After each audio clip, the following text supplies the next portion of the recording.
শিৱসাগৰ নগৰৰ সমীপৰ ৰংঘৰ চাৰিআলিত থকা কমুদালয় নামৰ অনাথ আশ্ৰমৰ কণ শিশুসকলৰ মাজত মটৰ চাইকেল আৰোহী এটা গোটে বিভিন্ন খাদ্য সামগ্ৰী আৰু সাজ-পোছাক বিতৰণ কৰে। মটৰ ৰাইডাৰ্ছ গ্ৰুপ ক্ৰমে royal Jaguar group, black hurricane group আৰু চুকাফা ৰাইডাৰ্ছ গ্ৰুপ নামৰ এই তিনিটা ৰাইডাৰ্ছ গ্ৰুপে একেলগে এই শিশুসকলৰ মাজত চাউল, দাইল, চেনি, খাদ্য সামগ্ৰী আৰু টি-চাৰ্ট আদি বিতৰণ কৰে।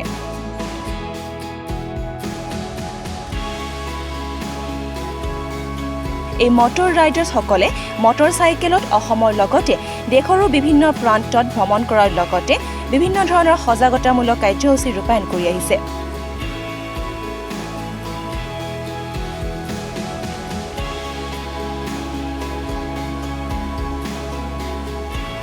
তাৰোপৰি অভাৱগ্ৰস্ত লোকসকলক বহু সময়ত এই ৰাইডাৰসকলে বিভিন্ন প্ৰকাৰে সহায় সহযোগিতাও আগবঢ়াই আহিছে।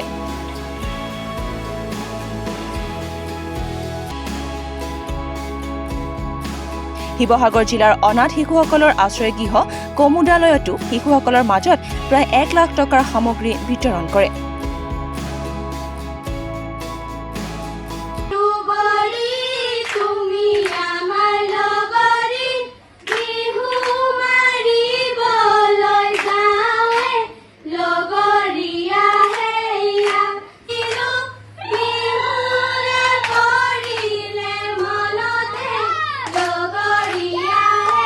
একচুয়ালি আমি একটা মোটৰসাইকেল ক্লাব আৰু আমি গোটেই নৰ্থ ইস্ট তো বাদে দিও গোটেই ইন্ডিয়াতে মোটৰসাইকেল চলাওঁ আৰু এডভেঞ্চাৰৰ কাৰণে চলাওঁ কিছুমান মানুহৰ শখ আছে চলায়।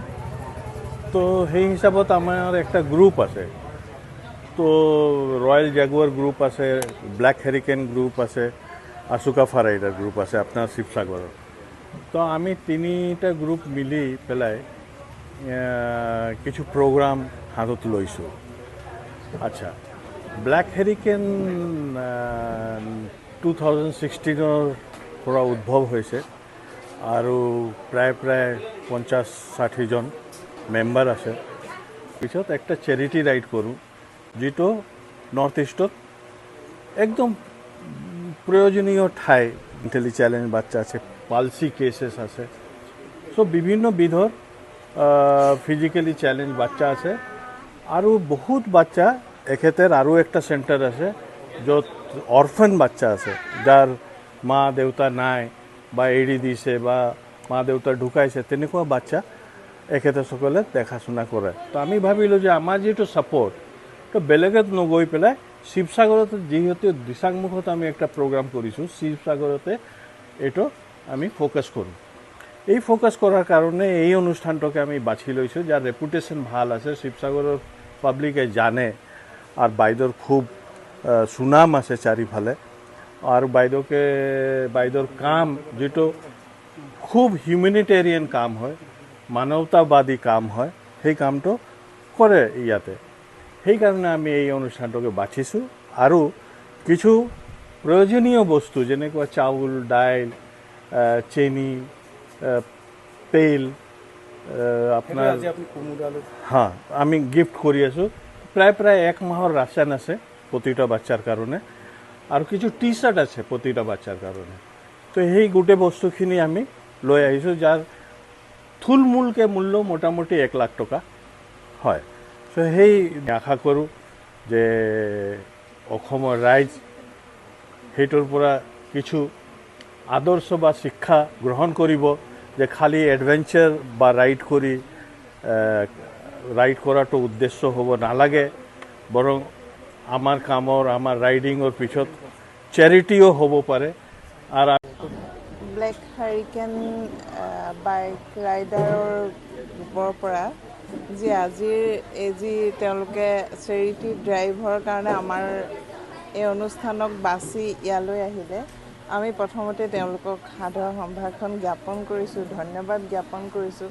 কাৰণ তেওঁলোকে আমাক যি ধৰণে আমাক উৎসাহিত কৰিলে, সেইটোৰ কাৰণে আমি তেখেতলোকক আন্তৰিক ধন্যবাদ জ্ঞাপন কৰিবই লাগিব। আৰু তেখেতলোকৰ এইটো এটা বৰ দৰকাৰী এটা প্ৰয়োজনীয় পদক্ষেপ লৈছে তেওঁলোকে। আদৰণি জনাইছোঁ। ভাল লাগিছে কাৰণ সমাজত সকলোৱে সমানে আগবাঢ়িব লাগিব আমি আৰু সেই আমাৰ যি যাত্ৰা সেই যাত্ৰাত তেখেতলোকৰ এই উৎসাহ উদগনিয়ে আমাক আৰু এখোজ আগলৈ যাবৰ বাবে উৎসাহ জনাব। আমাৰ ইয়াত ৭৫টা ল'ৰা ছোৱালী আছে মুঠতে, কাৰণ আমি বিশেষকৈ যিসকল বিশেষভাৱে প্ৰয়োজন সম্পন্ন সকলো ধৰণৰ শিশু, বিশেষভাৱে সক্ষম আৰু যিসকলৰ একেবাৰে কোনো গৃহৰ এটা মানে চাদৰ প্ৰয়োজন তেওঁলোকৰ, তেনেকুৱা শিশুসকলো আমাৰ লগত আছে। সকলোৰে বাবে আমি কমুদালয়ে জন্মলগ্নৰে পৰা কাম কৰি আহিছোঁ।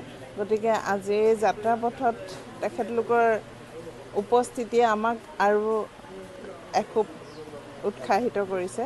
গতিকে তেখেতলোকলৈ ধন্যবাদ। তেখেতলোকৰ যি দান বৰঙণি, সেই দান বৰঙণিৰে আমি যথেষ্ট আপ্লুত হৈছোঁ। ধন্যবাদৰ পাত্ৰ তেখেতলোক।